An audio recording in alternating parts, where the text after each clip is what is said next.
You mentioned that your kids were trading those, video game tokens and things like that. And, I've had conversations, we've seen the NFTs explode as well. And the same passion that you just had there to say we have to fight for a digital dollar that has freedom inside of it is a similar passion I see to people talk about an open versus closed metaverse. And I was talking to Yatsu from Animoca Brands, who's in Hong Kong, and he's been a big part of a lot of metaverse startups. And he said, Brian, this is the fight of our lives, of humanity, that if we can keep this metaverse open, then we can control it. And if it's closed in the hands of a Meta or some other group, then our whole reality will be closed off and we might not get back from that. I see you speaking of the same passion with the digital dollar. It's like we don't understand that will affect our very reality. Have you thought about that? I totally agree, Brian. There was, one of the America's founders, I can't remember who it was and I can't remember the exact quote, but something to the effect of liberty is something every generation has to re-earn, has to fight for once again. I truly believe this is the new battle for liberty against powerful elites controlling our choices, our economic choices. With great respect to social media companies, they have sold their souls to the political class to do their bidding in order to maintain their monopolies. The fight for Web 3.0 is the fight against those big, powerful monopolies aligned with powerful political elites to control the choices we make. I think this is the cutting edge of the refight for liberty. And I mean a balanced liberty. Again, I'm not a wild-eyed, tear down the walls guy. I ran a federal regulator proudly for 5 years, put bad people behind. I believe in proper regulation.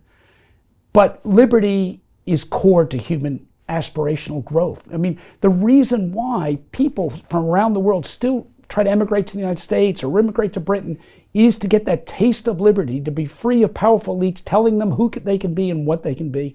And that's worth fighting for every generation. And this is where the battle is being waged today. Yeah, and I think you actually articulated that the digital dollar, which in itself can get confused with a lot of things and the government's running things, just that in itself, if you can keep that free going forward, in a weird way, that is a metaverse, right? Because that is your relationship with the world, is your economic freedom. So before we jump into the sandbox and Axie Infinity, which are also a version of our future, your own reality is highly affected by the way you can quantify value between people, right? And if that's done properly with freedom in a digital dollar, then we have a free world. And if it doesn't, then we won't.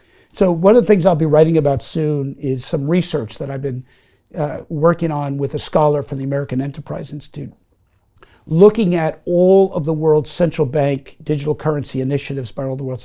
And what we've done is to create a scale of 1 to 5 to look at what they propose as the key objectives.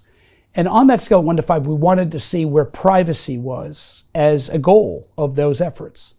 And I'm sad to tell you that the average of where privacy is somewhere between 1.5 and 2 on a scale of 1 to 5, with 5 as the highest priority and 1 is the lowest. We've got, again, I speak to your enormous audience, Brian. We've all got to get out there and let people understand, whether they be private operators or government operators, privacy has got to be at the head of the list. That's got to be our goal in building this revolutionary new architecture of finance.